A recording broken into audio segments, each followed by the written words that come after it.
Hi and welcome back to the Review Tuesday. My name is Ruben and this is my review for Fear Street Part 3, 1666. This is a non-spoiler review, although it is 3 in 1 for your viewing pleasure. So first I'm going to do a non-spoiler review, then I'm going to do my ranking of how I saw the 3 films, which was the best, 1, 2 or 3, and then at the end, and I'll give you a warning, I'm going to do a kind of ending talk about the end credit scene. So let's jump into it. Origins of Sarah Fier's curse are finally revealed as history comes full circle on a night that changes the lives of Shadysiders forever. 1666 was a mixed bag for me. The first hour of the film is basically the origins of Sarah Fier, and there's next to no horror in this film. It's really, well, in this hour, it's really just kind of building up that story that we were expecting to be revealed. Now that we've gotten there, they kind of had to do their exposition, and they're doing their exposition in this time and place in 1666. And for what happens is mostly what you can guess is what you thought was going to happen, except for the kind of big reveal, which I'm not going to do. Which kind of twists that story, which then takes us into the end in the middle, part 2, time zone, which is where we get the ending, and everything will be concluded in that part. And so we have a two-parter film here. The first hour is that 1666 story, and then we jump back into 78 or 76 as the part 2 was. And so that first hour we definitely needed, but the pacing and the tone for this wrap-up does feel off. It does feel a bit like those other, witchy films, Burn the Witch. It's those kind of witch films that we've seen so many times, so many films where they go, oh, she's a witch and she's evil. It comes from that, very reminiscent of films like the Salem Witch Trials, the one with Winona Ryder. It has that sort of feeling to it. It is acted very well, and I have to say it was an interesting choice using some of the same actors from Part 2 and Part 1, throughout that we've had throughout Part 1 and 2 so far, where they've kind of their ancestors are being played by them, so they look alike, so you can kind of get away with it, which I thought was interesting. Although it did take me like a double take occasionally, where I was going, wait a minute, but that's you from there, and you're playing that your ancestor, and yeah, it might take you a couple of minutes to get into it, but because it's different costume set designs, you can kind of allow it and go, okay, I see what you're doing there, that's pretty cool. The score is also quite good and airy. It kind of places you in the zone, but once you get back into part 2 of the time in this part 3, that's when I feel like the story really kind of kicks into gear. You get back into that kind of scariness, that kind of formation of a plan of how they're going to survive and where the story's taken us. And once they've done the reveal, that's when the story kind of kicks into, oh, okay, so how are they going to end it? What's gonna happen? And I have to say, I enjoyed the all parts somewhat. Although I obviously have my favorites, I did think that the hour that we got in the beginning was really slow in pacing and tone, but was acted well, but was necessary. But I don't know that we needed so much of it. I do feel like they could have cut down a lot of the long shots, the kind of exposition that they were doing, the kind of building of relationships that they were trying to justify for what happened so that we would care. But by now, in this type of film, this is not the type of where you really want to care about the characters, just enough for you to get to those kills. That's kind of what you expect from this type of story. If you've seen Scream, it does it so well. There's a balance of the comedy actors to the real actor that's been or character that's been attacked the whole time, and you care enough because they've built some story and some history there, but you don't really want the film to spend a whole hour just kind of birthing a couple of characters into becoming kind of almost forcing you to like these characters. And you somewhat do, but it does feel like, oh, okay, this is a different tone. I wasn't expecting it to go that way.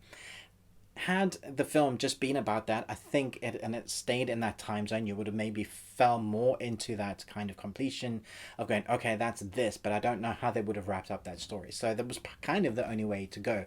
Maybe if they'd done it chronologically in time, gone, this is the origins, and then not revealed what happened, and then come back for the ending and done the reveal at the end of the third part in the kind of modern time, the 1970s time that they were going for, that might have worked slightly better. So I'm just not sure as the cut up of the story that they were trying to tell. Nevertheless, we come full fruition, answers are given, and we have our complete story, which was quite fun. just not as fun as I was expecting. The acting is there. It does what you said. It does what it says on the tin. You know what that you're gonna get some decent kills. You know you're gonna get some jump scares. You know you're gonna get some good close quarters creepy vibes when you're back in the tunnels when they're running around in the woods or where she's a witch, murder, that kind of stuff. But when you get to the end, I did feel kind of, oh, is that it? I was hoping for a little bit more. So the reveal isn't that kind of punch that you're maybe expecting to.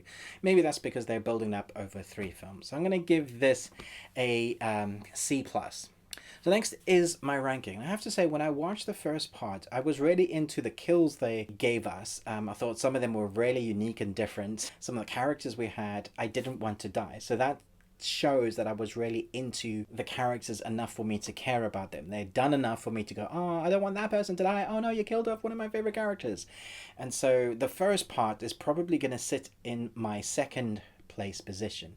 The third part is in my third place position because I think it's because of the zone that it places you in, because of the tone it goes for.